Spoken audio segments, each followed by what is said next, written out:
Hey, at least Kansas beat Oklahoma. This is RamView.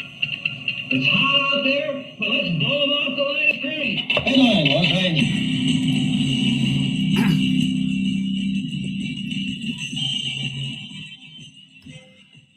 Live from the Ram Cave, I'm Joe Terosian, and this is RamView, the October 30th, 2023 edition, brought to you by Kistler Law Firm. Injured in an auto accident? Need help?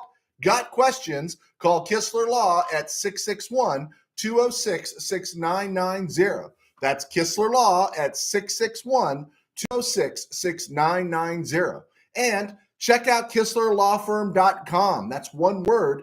KistlerLawFirm.com. Kistler Law, they've been fighting for you since 92. And by Temple City Auto Repair. Having some auto issues? Get yourself some John and Henry at TempleCityAutoRepair.com. And by Granite Ridge Christian Camp, a place where your life can change.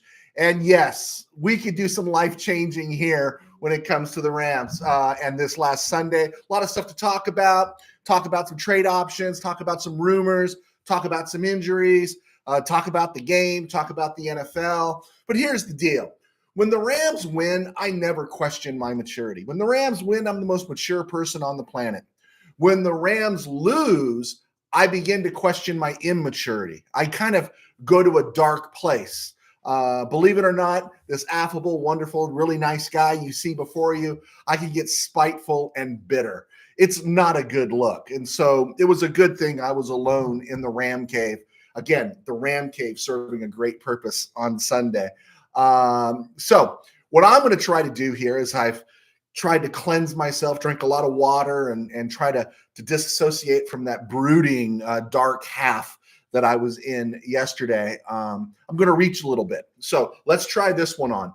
In the playoffs, the Rams lead the Cowboys 5-4, including 3 in a row. So choke on that, America's team. The Rams have been to 4 Super Bowls since the Cowboys last got there. So get the heck out. There. I feel better already. How about you? The outcome of the Rams-Cowboys is, again, another example. I don't mean to let anybody down. I'm probably hurting future opportunities for revenue, but I don't gamble, and I never will. And I wish I could say it was all for day job spiritual purposes, but I just can't do it. I can maybe be cold-blooded enough to vote to give ideas about other teams, but when it comes to the Rams, no, I still got some fanboy in me, and I get emotional, right?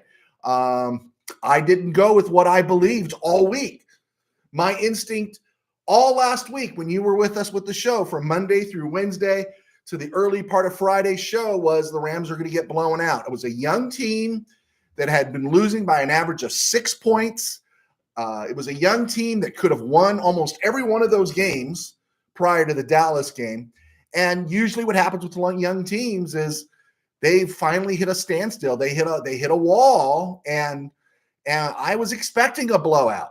But then I got emotional, I got baited, and I turned fanboy. And yeah, I do RamView, but I look like a chump. I look like an absolute chump for taking the bait and taking the Rams 28-21. I originally, I think, predicted 30-7. So getting to that Ram game, I got a bunch of points here, and I'm not going to keep them necessarily in chronological order, but just as I was watching the game and just things were just ticking off in my head. And I was thinking I was very optimistic, right? I was very optimistic with the way the game started with those sacks, and we'll get into that. And it reminded me something. I don't want to get all too highfalutin literary here, but if you've ever read William Faulkner, he's that great Southern writer and stuff, but he was also a lost cause Civil War guy, right? The nobleness of the South. There was no nobleness there. They needed to have their butts kicked, and they got squashed. Thank God for Tecumseh Sherman. But he has this line in his book. What is it? Is it Dark Intruders? I'm trying to remember what Intruders in Dust. I'm trying to remember what it was called. but it goes for every Southern boy, 14 years old. Not once when he wants it is there an instant when it's still not yet 2 o'clock on that July afternoon in 1863, as Pickett was getting ready to step off and get slaughtered in Pickett's charge, that the South was still hopeful. They thought they could still win that war. And then the second that charge commenced, the war realistically was over.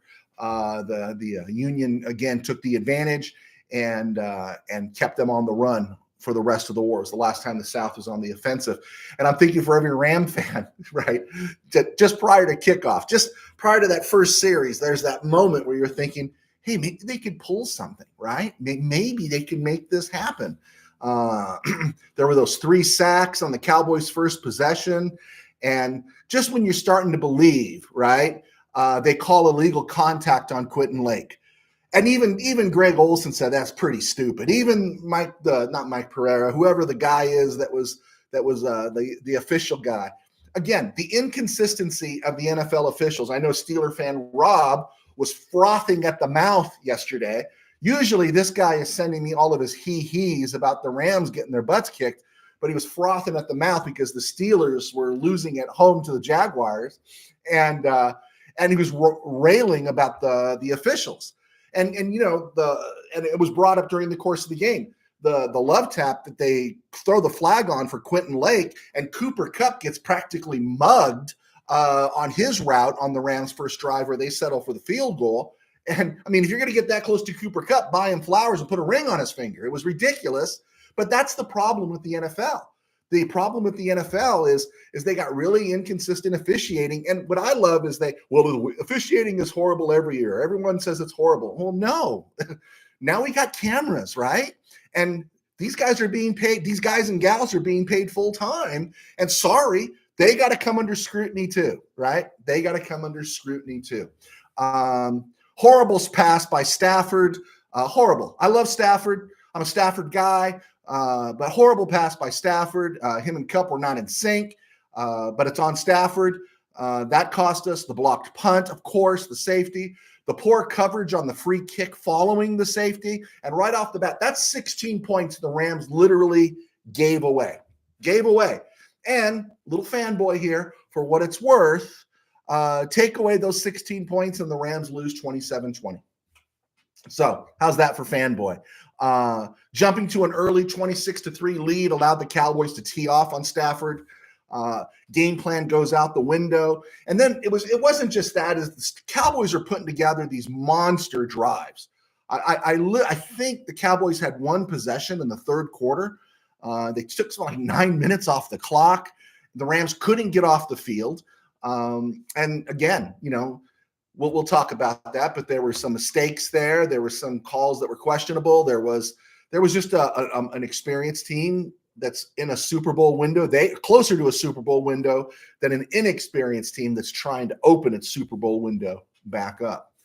Regarding Stafford again, Matt Stafford is tough as nails, right? Tough as nails. But Stafford, if he's really hurt, which it doesn't look like it's season ending, anything happening to Stafford collapses hopes for the game he's in and the games going forward. So Green Bay is in doubt because I don't know if the Rams are going to have anyone in place unless Baker Mayfield's available. If they're going to have anyone in place by the time we go to Lambeau next week.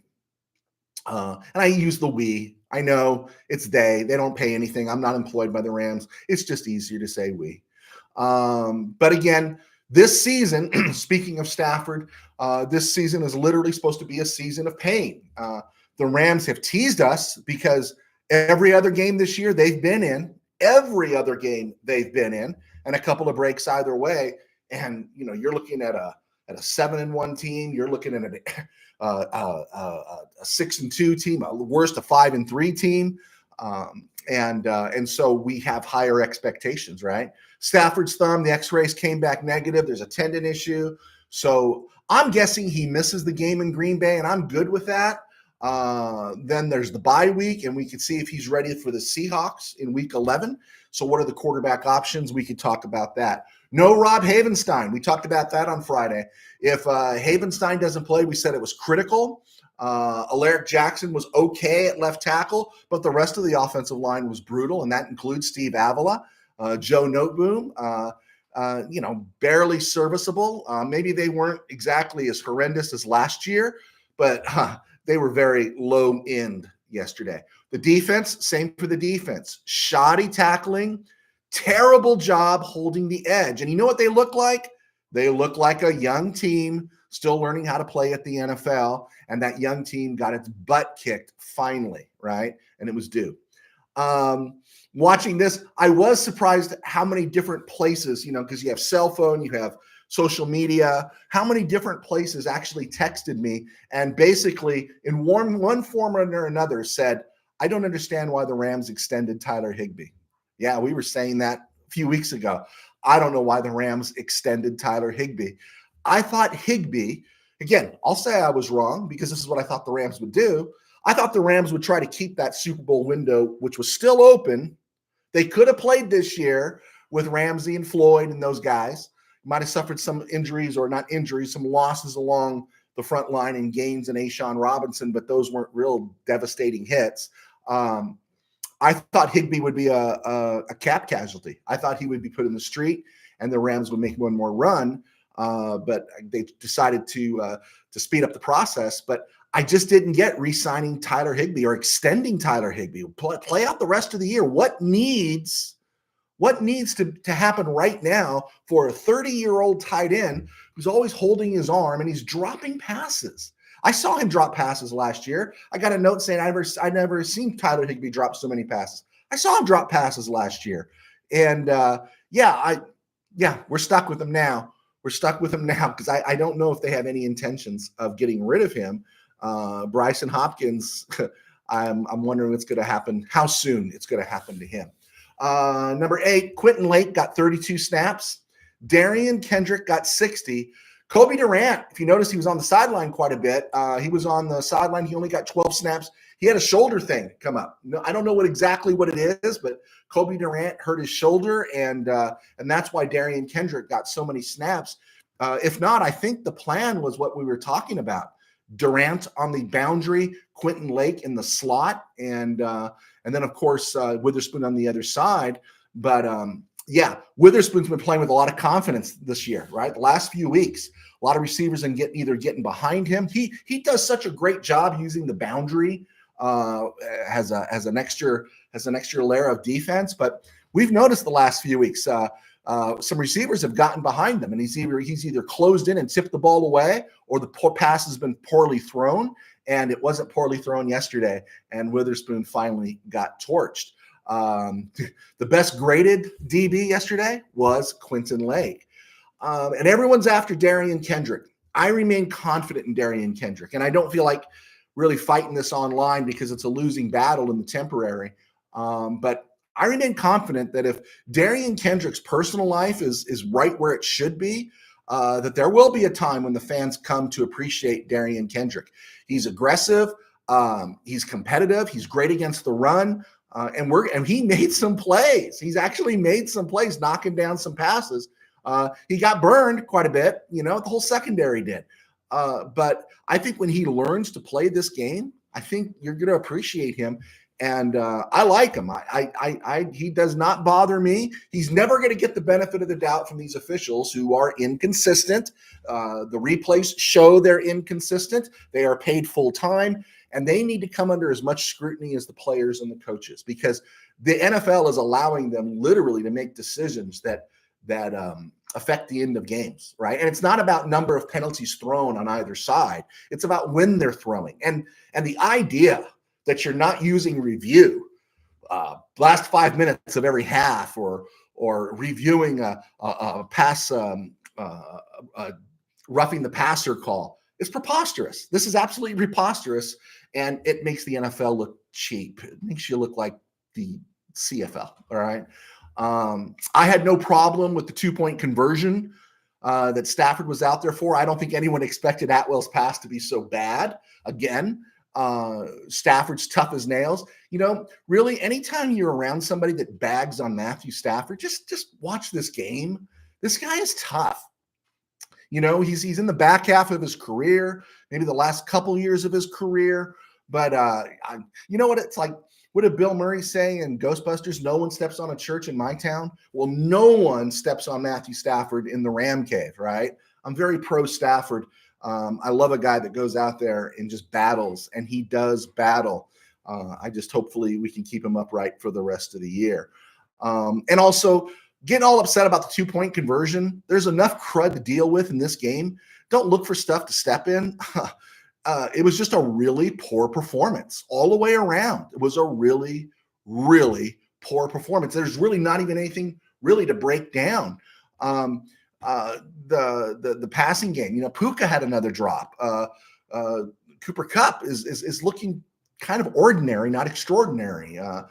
They're not finding ways, although they did run a couple of jet sweeps and stuff to Atwell. It looks like they realized they got to get the ball in his hands. He made a really nice catch downfield. Isn't it amazing that the guys we're talking about with drops, we talked about Puka and we talked about Cooper, but we're not talking about Atwell, right? We're not talking about Atwell. Atwell's not going to be the difference maker, but Atwell is a contributor. The kicker looked good, right? That part was okay. Trying to think of any. Hoyt got another sack, but if you look at his run defense, forget about coverage. If you look at his run defense, yeah, he got toasted on the edge a few times. Happy he's got 3 sacks in 2 weeks. Donald's warming up.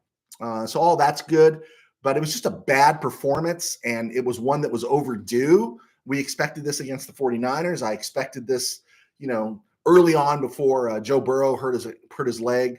We expected this in Cincy. I kind of expected it in Seattle a little bit. Seattle's taking some time to find itself, and Seattle's going all in. Okay, around the NFL and other places, we talked about this. NFL's kind of turning into a joke in regards to the roughing the passer. Some of these calls have to be reviewed because they are game changers. And again, I've heard, everyone comes out, the KBM comes out and says, everyone complains about the calls. Okay, we complain about the calls because now we got a visual, right? We have visuals. We have cameras everywhere. We see the inconsistency. We saw the incompetence a couple of weeks ago where the female side judge couldn't even tell when the ball broke the plane and she ruled it a fumble. Someone has to step in and say, guys, you suck.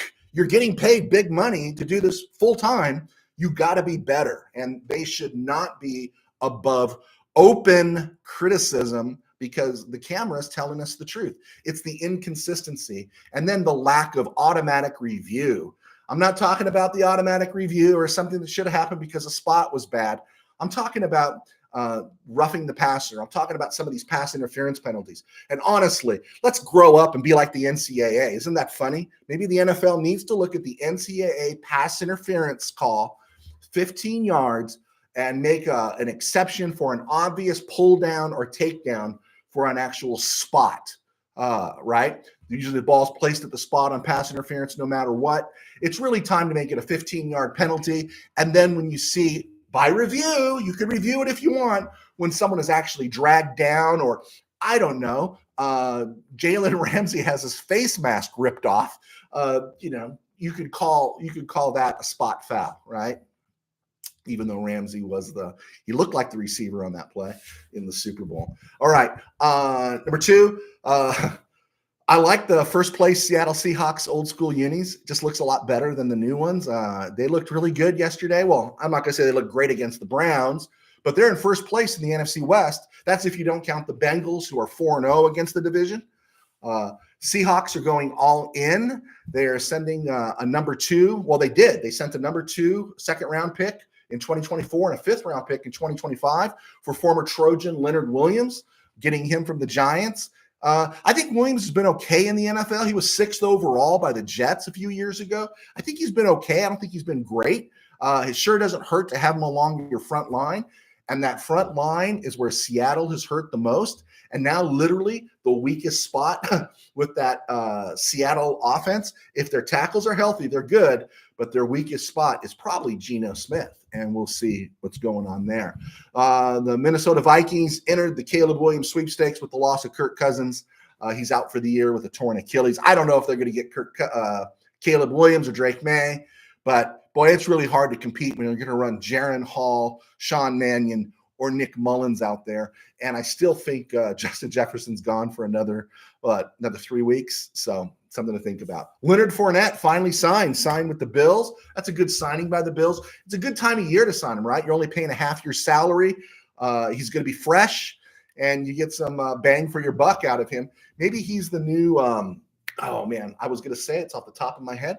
Hey, who was the guy that played for Oregon, played for the Patriots, played for the Eagles? He's the guy that punched the player for Boise State. Man, my mind went blank there. Okay, we'll think about it before the show's over. Someone remembers that guy? Send it to me. Tyrod Taylor spent the night in the hospital. Giants quarterback. He's replaced by Danny DeVito. Oh no, it was Tommy DeVito. And the Giants are a -9 at quarterback. That was a pretty amazing. Okay, I'm Joe Tarosian, and it is great, guys. We'll get to your questions right there. And I'll get to them right here in a second. I'm Joe Tarosian, a sports writer for 21 years.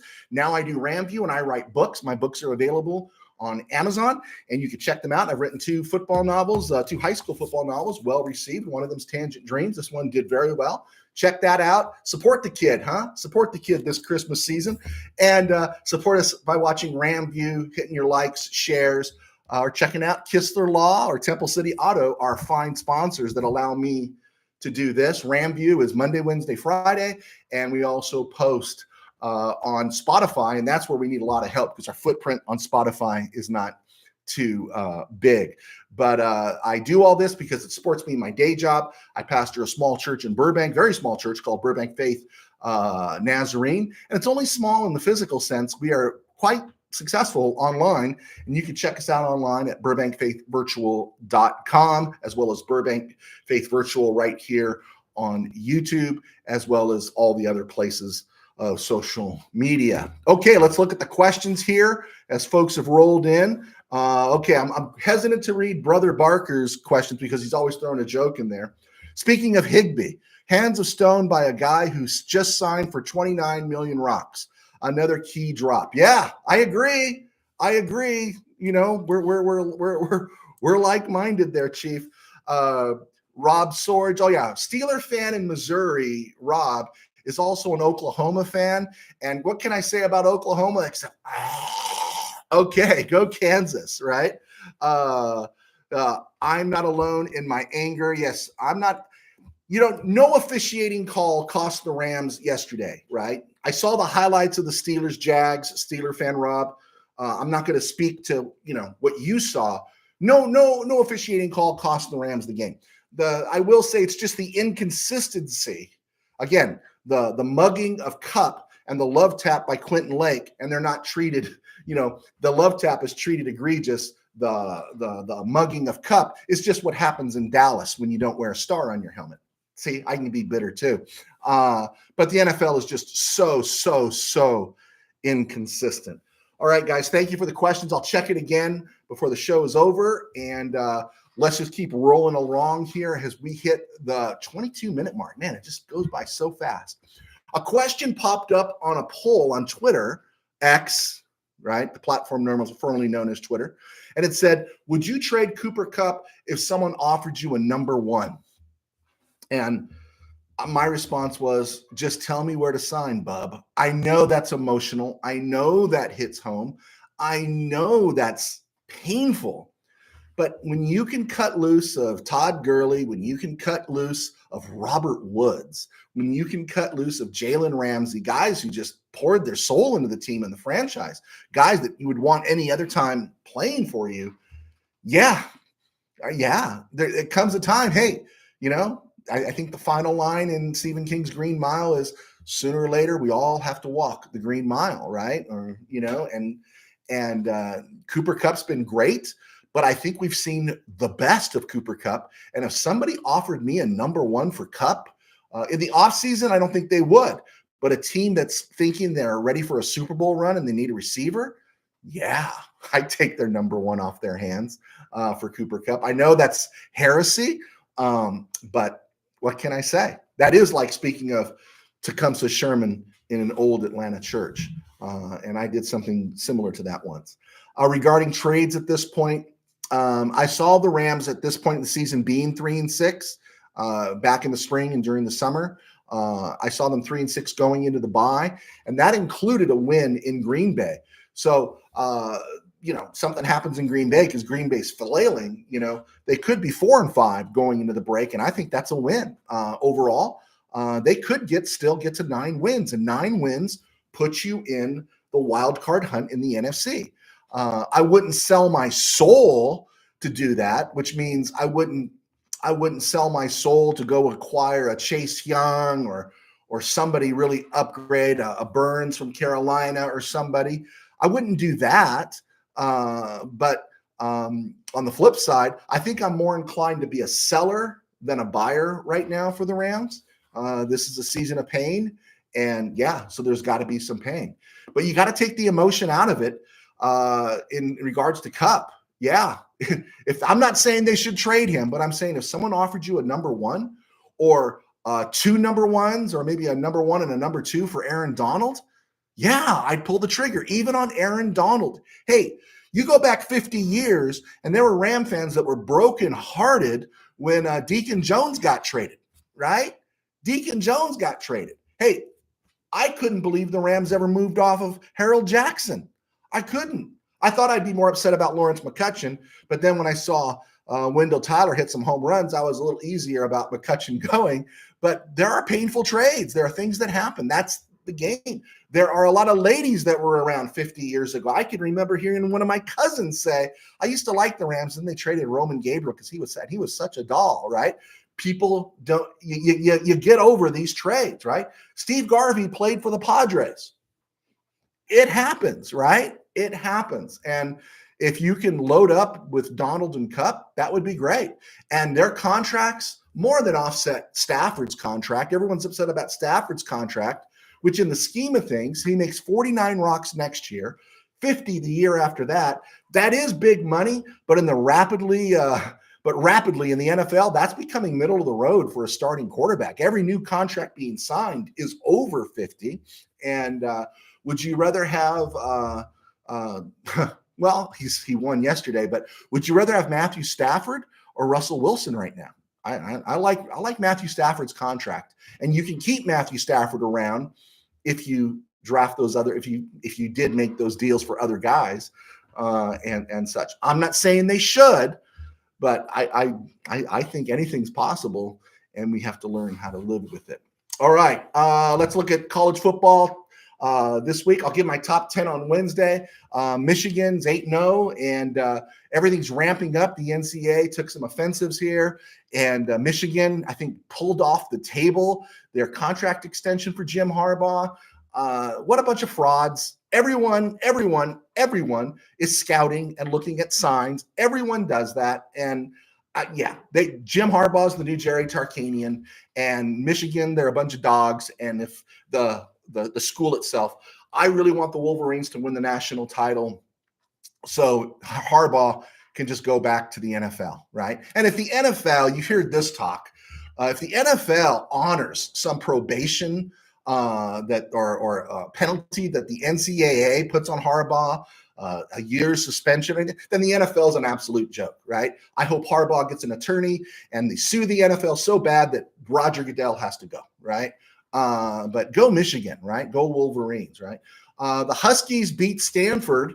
Washington beat Stanford 42-33, but the Huskies haven't looked the same since that Oregon game. They've looked okay, but they haven't looked great. And I'm kind of waning in where I'm going to rank them on Wednesday.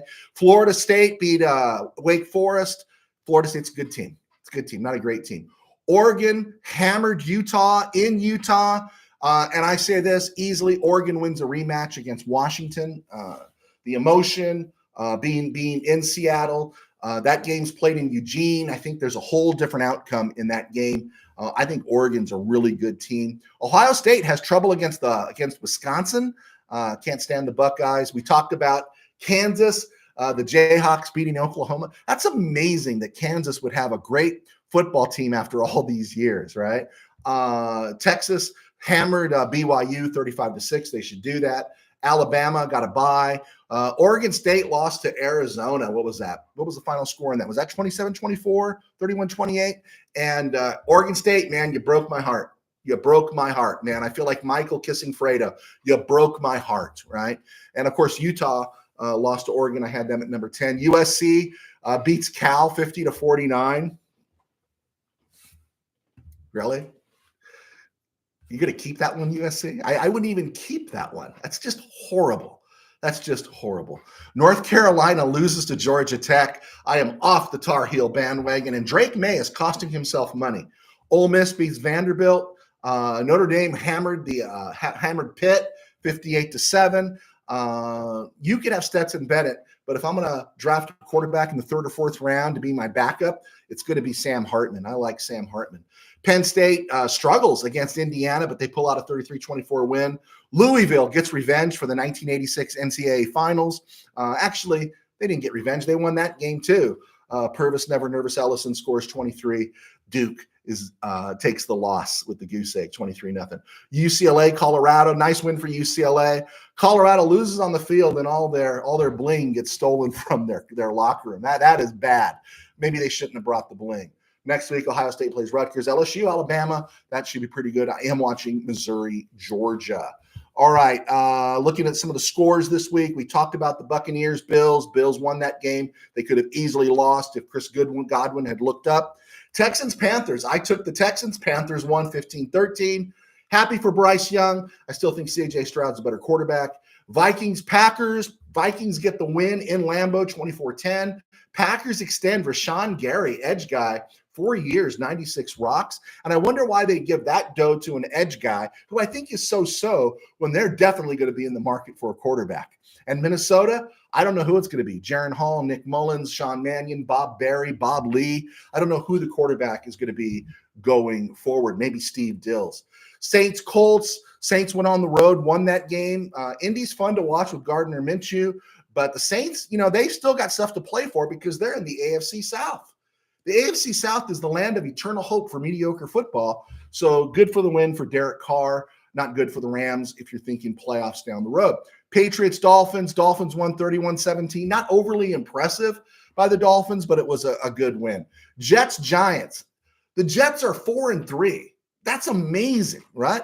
Robert Saleh should be coach of the year, and he's stuck with Zach Wilson, right? He didn't exactly do the Vermeil and cry and say, we're going to rally around Zach Wilson and play good football. No, but he stuck with them. When everyone was screaming, go someplace else, the Jets are 4-3. And get this, in the last 5 weeks, Zach Wilson has thrown 1 interception. He has 5 total this year, but he threw 3 against Dallas in week 2.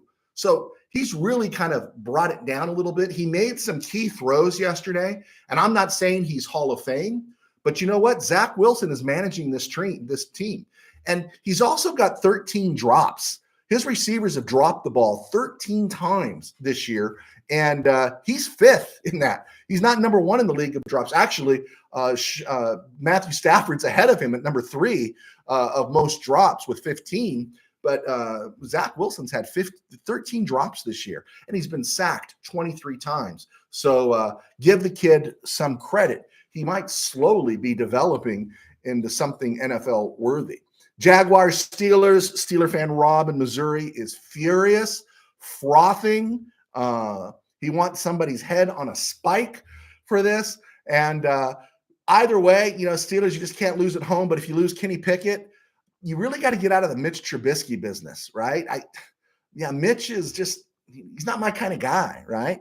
Jacksonville's a young team, horrible against New Orleans and got away with the win. And then suddenly they got all excited to play the Steelers. I think they played over their head against the Steelers a little bit. Young team fluctuates, right? They've got the talent, though, to beat a team like the Steelers where they don't have to be perfect. The Rams young team that fluctuates has to be perfect, and there's a difference there. Pittsburgh's furious, ref's fault. Steeler fan Rob nearly had a joke. And here's what makes it worse. Minka Fitzpatrick, hamstring, definitely out this week. Steeler fan Rob, you could let us know if he's going on the IR. I don't like to pay 20 rocks to a safety, but if you're going to give 20 rocks a year to a safety, Minka Fitzpatrick is a guy you give 20 rocks a year to. Falcons going to Tennessee, and Tennessee beats them 28-23. Will Levis, my goodness, right? Yeah, I know it was against the Falcons, and I know, he just ate them up, right? DeAndre Hopkins had the game the best game he's had in a few years, and it was against the Falcons. But man, the dude can fling that ball, right? He can really fling that ball. He has what we call an easy arm, the way he just was throwing that ball. And that was pretty amazing to watch. And it was funny, the Falcons' final drive ended when a certain player named Van Jefferson dropped a fourth down pass. Van Jefferson dropped that pass for the Falcons. So I think the Rams were good getting out of the Van Jefferson business. And finally, with that Falcons-Titans game, can you imagine getting up on Sunday morning, getting ready or going to church and coming home and sitting down with your popcorn, your pizza, your grilled, whatever, and then have Beth Mowins calling that game? Beth Mowins calling the Falcons-Titans. Yes. I don't know if I'm sexist. I just can't stand bad voices. And she does not have a voice of announcer, and they keep throwing her and wedging her in there. I have no doubt on the current track the NFL is on, somewhere she will be wedged into being the primetime caller that replaces Mike Tirico on Sunday Night Football. Or I don't think she replaced Joe Buck and Troy for a while. But, man, they just keep force-feeding Beth Mowins. Beth Mowins is a reason for me to just not even listen to a football game. I would turn the sound down and do something else. Eagles, Taxkins.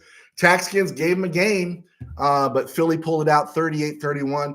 Philly is vulnerable. In fact, the whole NFC feels like it's vulnerable right now.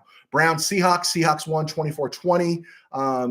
I'm sure Pete Carroll is telling Geno Smith there will always be a spot for him in Seattle, but I'm sure Pete Carroll is also telling his GM that I wouldn't wait to fill out those donor cards, right? We need to get out of this Geno Smith business real soon. He's only got 1 year left on his contract, but Seahawks are all in, right? They're 5-2. They lead the NFC West. They traded for Leonard Williams. Good for the Seahawks, right? I'm a Pete Carroll guy, so good for the Seahawks. Ravens, Cardinals. I wonder if OBJ could be on the trade market. Somebody needs a receiver. OBJ has 14 catches. He's only averaging 11.5 yards a catch. He has no touchdowns. I thought he was going to be the difference maker for the for the Ravens, but he sure hasn't become the difference maker at all. And I wonder why the Ravens were so pedestrian versus the Cardinals, right? Feels like if the Ravens are really truly that team in the AFC, they would have smoked the Cardinals, but they didn't. Their only impressive win has been against Detroit. It's interesting. I still think the Baltimore is somewhat of a mystery. Chiefs, Broncos, Denver won 24-9. Full credit to Sean Payton, Russell Wilson, and that team holding it together. The Broncos are 3-5 now. They've almost become a David versus the rest of the league is Goliath, and they don't have a great quarterback. They don't have a great much of anything, and they pulled off that game. I know they said Mahomes was sick, but Chiefs to me are a classic case of blank around and find out.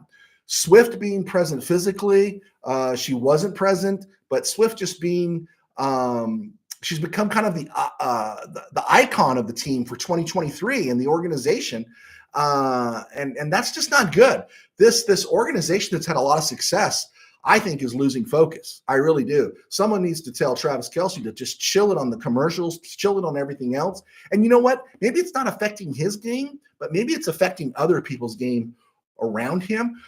Chiefs look very vulnerable, and the Broncos knew destruction was going to be swift. I didn't think it was going to be that swift. Bengals, 49ers. Thank you, Cincy, 31-17. I have to admit, I've never felt such a warmth for the Cincinnati Bengals as I did yesterday afternoon. I'm looking at them and I'm watching this game. I'm in my brood mode for the Rams, and I'm watching Joe Burrow play. And I get why people like Joe Burrow. I really do. I understand why they like Joe Burrow. I'm not anti-Joe Burrow. I don't think Joe Burrow's been too hyped. But, I wasn't in love with Joe Burrow. And maybe it was because he was tearing apart the 49ers. But, man, I really understood it, right? I really, really finally got a grasp on it. He looked great yesterday. He looked great. And it showed Kirk Cousins. Look at the progression. They lost to P.J. Walker. P.J. Walker beat the 49ers. Okay, that's a fluke, right? Journeyman quarterback. Kirk Cousins, right? A very average quarterback beats the 49ers, right? Joe Burrow, a very elite quarterback, handled the 49ers pretty well yesterday. And might have been a little different if that fumble hadn't happened at the goal line. Of course, Brock Purdy had his struggles. There was a few moments there that I was thinking Brock Purdy was seeing Sam Darnold's ghosts. But I don't think it had anything to do with concussion protocol. I think it relates mostly to him being without his left tackle against Cincy. Does that sound familiar, Ram fans? Purdy made mistakes young quarterbacks make. And, those throwing back across the thing, he got away with murder. I don't think he'll be able to get away with that down the road. But then again, there's no Deebo Samuel. There's no Trent Williams. Yeah, there's some issues there. It's not a great offensive line. And so I still think, though, if you saw Purdy yesterday, he made some throws downfield to George Kittle that were actually Hall of Fame level. I mean, some of those throws downfield, I do think he's a good quarterback. I think he's the right one for their system. But, when you take everyone else away, he does get exposed just a little bit because of his youth, right? Everyone gets bonkers about Trey Hendrickson, about the great year he's having. But, when you look at Trey Hendrickson, as he was doing his thing yesterday for the Bengals, he's done a lot of damage against teams without left tackles. Trent Williams, Alaric Jackson. 6 of his 9 sacks have come this year against the Rams, Cardinals, and 49ers. 3 of them have come against the Cardinals. And so, yeah, he's a good player. But, when you're going against the left tackle from the Birmingham Stallions of the USFL, yeah, you're going to look good, right? I'd also like to send this note to Cincy. Maybe Joe Burrow could have a talk with Jamar Chase. I would find significant cash to my star receiver for doing the Corbett dead flip in the end zone after a touchdown. That's when Jamar Chase did the backflip. Sorry, you don't get to do that one. You don't get to do that, right? We need you for the long haul. You catch the last pass to win the Super Bowl, and I don't need you for 6 months. Then you can do the Corbett dead flip. But until then, keep your feet firmly planted on the ground unless you're going up to make a catch. And did we say something about the 49ers peaking too soon? I think we did, huh? We did say something about the 49ers peaking too soon.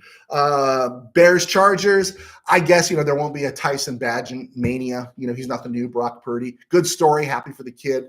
But the Bears are setting up at 2-6 to go and draft probably a new quarterback. Chargers improved to 3-4.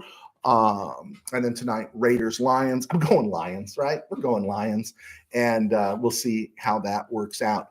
We're just about at the end here. Stone Groove, my man. Okay. We're not on the air tomorrow, but tomorrow is the 36th anniversary of the Eric Dickerson trade to Indianapolis. It was a 3-team deal involving Buffalo. I just want to go over the list here of who the Rams acquired and who they drafted with those picks. The Rams got something like 3 number 1s, 3 number 2s, and let's just see what the Rams did with those.